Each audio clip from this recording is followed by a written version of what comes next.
What's up, everybody? Welcome back to My Twisted Life and TV. I am Poetry. You are here for another recap and review of The Equalizer. This is episode 5 and possibly episode 6, depending on how fast I talk. I recorded episode 5 already. I uploaded episode 5 already. Somehow my video disappeared. So I'm thinking because of the context of the episode and a lot of the words that I was using, that the big eye in the sky, the eye in the sky, you know, the government was like, no, this video can't be shown. So if you watch the episode, you know it had to do with cyber computer security. Let's put it that way. I'm gonna try to be real creative, and I'm gonna try to go off the dome and give y'all what I saw in that episode. For me, The Equalizer is still a good show. Each episode gets better. New storylines have been making it intriguing for me to watch. So let's go ahead and get into episode 5, Milk Run. I have been wondering since the beginning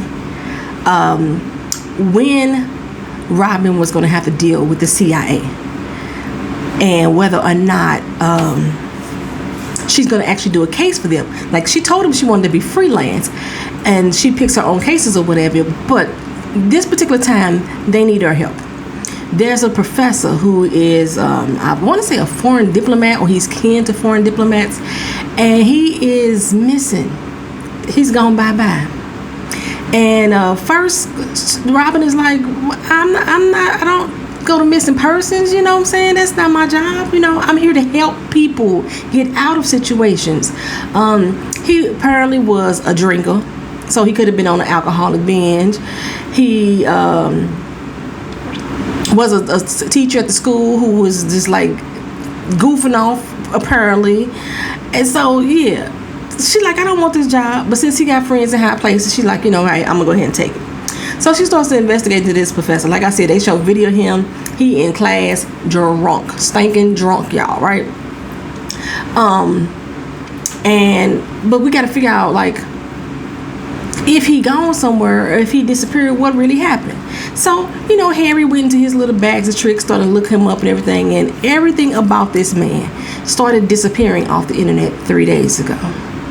His Facebook, Insta, Snapchat, everything just started disappearing, right? So, they like, okay, what the heck is going on? This stuff is just starting to disappear. So Robyn decides to go down to the doggone school that he teaches at, you know, see if she could dig a little bit, find a little information. Why she always breaking into somebody's office. She is the pick locket queen. She is always breaking into somebody's office. She breaks into his office.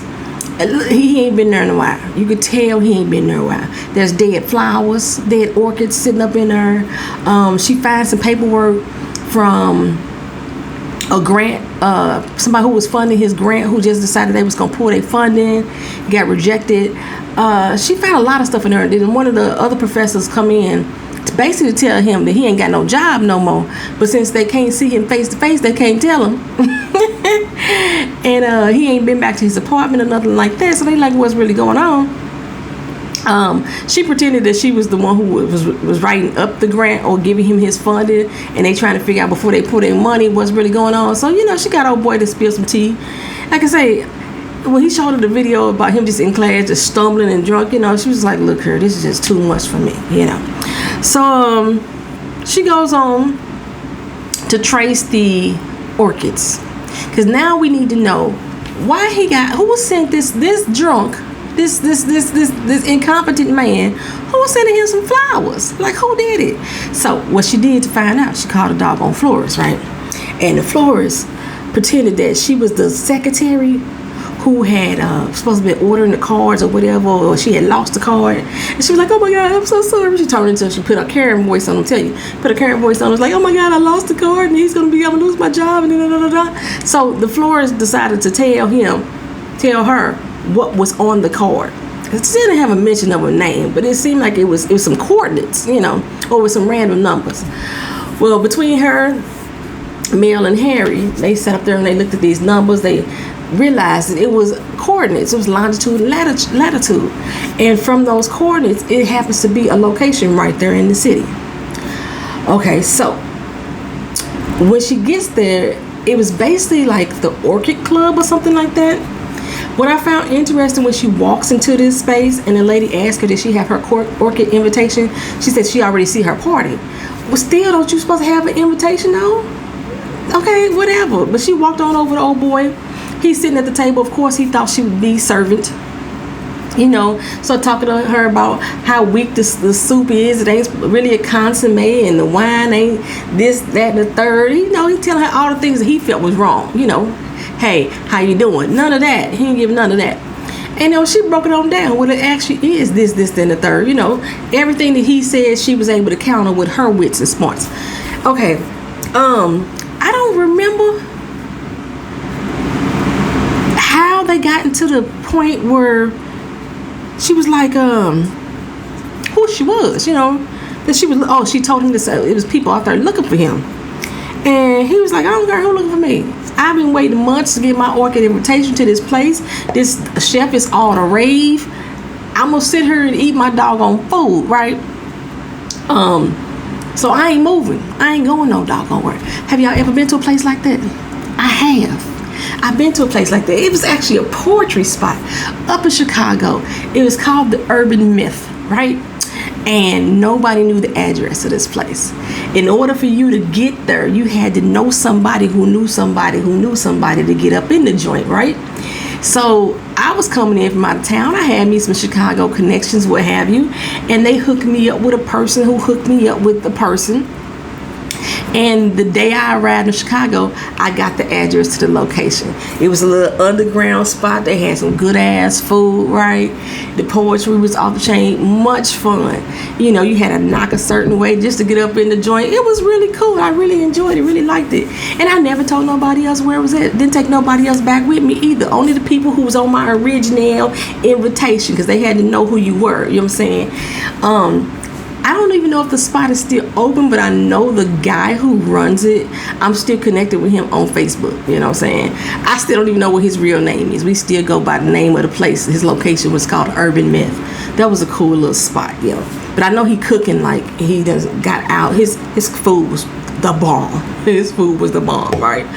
So I think I go back 2 or 3 times. I think I went back at least 2 or 3 times to that joint. And so yeah, but Queen, I shouldn't call her Queen, Robyn, she made him get the fuck up out of there. She snatched him up by the collar like a little 2-year-old, you know, and dragged him out, tossed him into the alley. She, you know, and he like, what the hell is going on? She like, look here, you wasted my time, but I need to know what you know.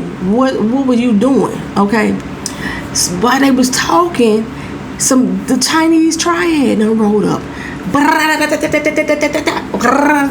Just shooting and firing. Of course, you know, she tossed him out the way and she got her gun. Robyn always got 2 or 3 guns on her. She's like, boom, boom, boom, boom, boom, boom, boom.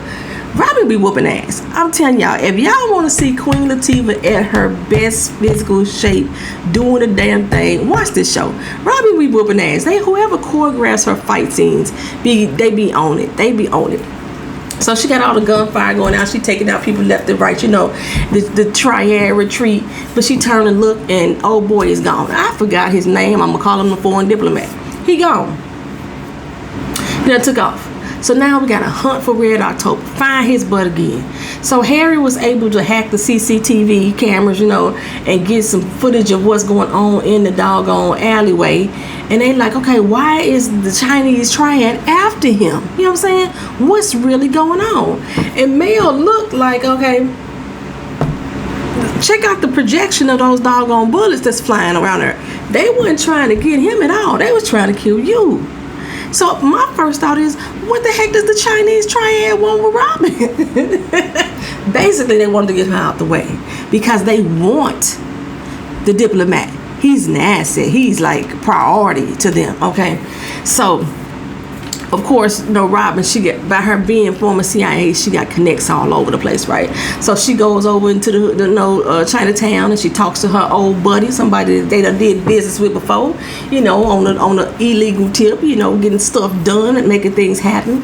She got a crowd of women with her that is just bomb diggity. You know what I'm saying? People that she know. I really kind of wish, I like Harry, and I like Harry as males do, but I wish she would have just had another woman from another, faction. And I don't know. It probably would have been nice, but she got some connects all over. Okay, so now Bishop is the one who came to her and told her that the CIA needed her to do this job, right? And if she did this job by finding this diplomat for them, they would square her debt with them. Whatever this debt is they think she has, they gonna square it, and she ain't never got to come work for them again. They ain't gonna never mess with her or her family ever again. Okay, Robyn already don't trust them. They done lied to her before. We remember Venezuela. We still don't know exactly what happened in Venezuela. We don't remember Venezuela, so she already don't trust them anyway, right? But she decides to take the job just so the CIA can leave her doggone family alone, and she could do what she got to do on her own. So when Bishop found out what happened, he goes to the head of the CIA like, hold up, what the heck did you send my girl into? Right? I'm saying, you almost got her killed. And they like, so, and it's part of the job. That's pretty much how they was going. Apparently the diplomat means so much more than what they originally let on. And they really ain't saying what's the real tea. But Bishop and Robyn ain't no fools. They know something else is really up, right? So they start to dig a little deeper. Robyn, like I said, when Robyn went down there and she met the lady in Chinatown, she tells her about, a potential guy who done made some stuff that they need to look at, and everybody in the market to buy it. Everybody in the market to buy it. So now Robyn is like, okay, so what the heck does the CIA want with him? Why are they after him too? He must be having some really valuable information. Well, they was able to track old boy down again. He making a deal. What he did was design some type of program that allowed him to get into a whole lot of different secure computer programs. I'm trying to be real careful with my words, right? Made him get into a whole lot of secure computer programs, stuff that's supposed to be unattainable. Ooh, I don't want to use certain words, right? And so every government agency want to get him for whatever he got, his knowledge. So he out here making a whole grown deal with some Russian operatives. They giving him $50 million. You know what I'm saying? He gave them whatever it was that he needed to get them. They tested it, everything worked fine. And then he got the $50 million wired to him. And a bag full of diamonds. You know what I'm saying? So now he think he scot-free and clear. He get to walk away from the situation. He walking away, and then the Russian operative say something to the other dude. The Russian, I already knew. That said, kill him dead. And that's exactly what they was finna do. They was about to blast him into next week, right? He coming down the steps like, oh, and Robyn is like, what did you do? What did you sell? What did you have? She questioned him and everything. But while she questioning him, he like, look, girl, I ain't got time for you. Get out of my face. I needs to go. I'm saying it don't matter what I gave them or what I sold to them, because it ain't gonna work anyway. I just basically stiffed the Russian government. So, like I said, this program is is used to get into unattainable systems, which basically means they can control the world. Whoever got the information, they can control the world. So while he up here down here arguing with Robyn about the fact that he need to get gone and get home, here come one of the doggone operatives. Robyn pull out her gun. He think Robyn finna shoot. He out like this, and she blast away and took out the operative. She saying, who are you up there dealing with? Blase, Ivanovich or something like that. I don't know what the doggone operative name was, y'all. I watched this last week. She was able to call him by name, right? And took him out. Said, you doggone fool. Not only do you got the Chinese triad after you, you got the Russian government after you, and my government wants you too. Ain't no telling how many else people out there for you. So he went on and explained to her, look here, this is what it is, okay? The information that they got, it's been destroyed. They can't use it anyway. I just played them, right? which basically means, fool, they finna come for you as soon as they realize they can't use what they just paid you for. He said, so that's why I needed the money so I can get ghosts. He got the diamonds because they supposed to be able to be easily interchangeable. I didn't think the diamonds was going to be easily be sold and get cash for them, but that's what they say. They easily changeable. So he got those diamonds for that purpose. However, all the information that he has is right here in his noggin. Right here in his noggin. But he tell Robyn he got another copy of it back in his little private apartment nobody knows about, which is surprising to me that nobody knew he had this secret apartment. Okay, so they goes back to this secret apartment. You know, he tried to play ball the whole time. They throwing quips back and forth at each other. It was actually pretty comical. Whoever wrote this scene was really good at the way that they played mind games with each other with their words. I loved it. They get back to this apartment, right? And you know, Robyn coming here, sitting down, chilling. When we go in, we could clearly see him pass her a bag, right? I was like, he done passed her the diamonds. He gets on his little computer chip and everything, and he goes to fiddling with some stuff, and Robyn done let her guard down just a tad bit, but she told us a few episodes back, her guard ain't never down for real, okay? While he doing that, here he come back into the room, got a gun locked and loaded on her. And she's like, what the hell? He's like, look here. I got a girlfriend. I got a son that nobody knew about. It's one reason why I need to stay in this country. It's one reason I need this money so we can get gone. And I ain't taking you. You ain't going with me. You ain't finna take nothing from me. You ain't finna stop us. You ain't finna hold us back. Now, on their way over to this apartment, you know, they stop with some gas and some snacks, because he claimed he had low blood sugar. Stop for some gas and some snacks, right? While they was at this gas station, he tried to jump out the doggone window and run away. No, Robyn is smarter than a 5th grader. She figured it out and called him, so she had him all bound up in handcuffs and everything like that. And they was in the store. They ran into her daughter, Delilah. Y'all know I don't like Delilah, and she's a character I don't even like talking about. Delilah is with her stepmom, and they think that she done snuck off on this date. Now, you know, Robyn's supposed to be at the spa with Aunt Vi. So since Delilah done seen her mama in the store with, you know, the foreign dude, the foreign diplomat, she think her mama out on a date. So of course she report back to Aunt Vi, my mama lied to me, straight to my face, yada yada this, yada yada that. Forget you, Delilah. I can't stand Delilah, y'all. Just can't. So like I said, so Queen Robyn, she already peeped old boy, knew that he was being fit to do something shicey. She caught him trying to escape from the gas station, had him bound up when they went to his apartment. So the bag that he slipped his girlfriend actually didn't have a damn thing in it. She had already swapped out the diamonds and had them in her own care. You know, he was talking big money shit to her. As Mike B used to say, cash money shit. He was talking cash money shit to her about what he was gonna do with that gun. That's all she did was take that mug and just break it down and put it back on him in the blink of an eye. I didn't even see it happen. All I knew was that 1 second he was talking shit, had a gun pointing at her face, and next minute she had him shivering in the corner with the gun back on him. I'm telling you, she was cold with it. So, you know, I said this is at the point that she realized that all the information that he had was in his head. Okay, which means, sir, if they trying to keep you from giving this information out to anybody else, what they're going to try to do is kill you. That's what the U.S. government is going to try to do. Maybe, I hope my video don't get blocked again. It's a TV show, YouTube. This is a TV show we talking about. Okay, so Robyn need to figure out what he really got in his head, what he really know. So she takes him to the most secure place that she could think of, Harry and Mel's. You know, it's an underground subway. Take him down there and ask him to go ahead and recreate his program. Now, he's a fucking genius. But Harry's a fucking genius. Harry's like, I don't believe him. He faking the funk. He lied, this, that, and the third. He sat down there and did his little titty winks on the computer. Done. Okay, get into this security program. Boop. How much you need?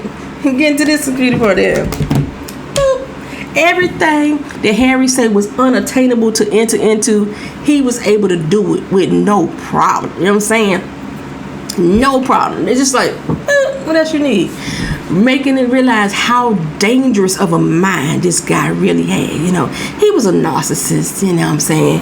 He was corny at times. He was not a bad looking though. However, just with the knowledge that he has, and they don't want it to get out, he gotta go. That's what Harry said. Somebody gotta take him out. He gotta die. He got to die. Well,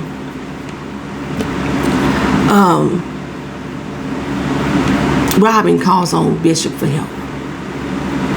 Bishop was like, look, what the hell are you getting yourself into? This is not smart.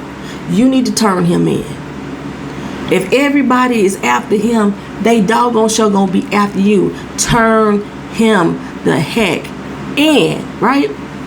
So Bishop goes to the head person of the doggone CIA, and he tried to make a deal, cut a deal with her for Robyn's safety and everything.